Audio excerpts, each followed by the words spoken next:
વિધાનસભાના ચોમાસા સત્રને લઈને પોરબંદર બેઠકના ભાજપ ધારાસભ્ય અર્જુન મોઢવાડિયાએ પ્રેસ કોન્ફરન્સને સંબોધન કર્યું હતું। વરસાદ થવાથી પાકને ભારે નુકસાન થયું છે અને પાક સંપૂર્ણપણે નિષ્ફળ ગયો છે। બિયારણ, ખાતર, ખેડૂતોની મહેનત સહિત બધું જ આને કારણે એની નુકસાની ભોગવવી પડી છે।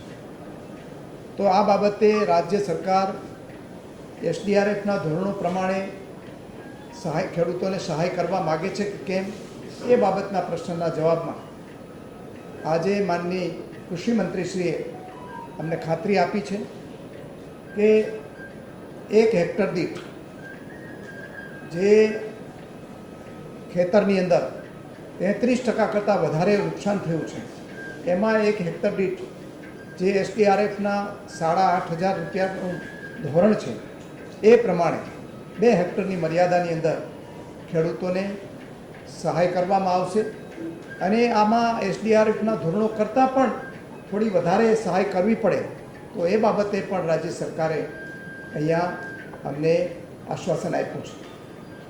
એટલે જે લોકોના ખેડૂતોને નુકસાન ગયું છે એની સામે રાજ્ય સરકારે ઉદારતાથી જે આજે ભાવ દર્શાવ્યો એ માટે માનનીય મુખ્યમંત્રી શ્રી ભૂપેન્દ્રભાઈ પટેલ અને કૃષિ મંત્રી શ્રી રાઘવજીભાઈ પટેલનો આભાર માનું છું।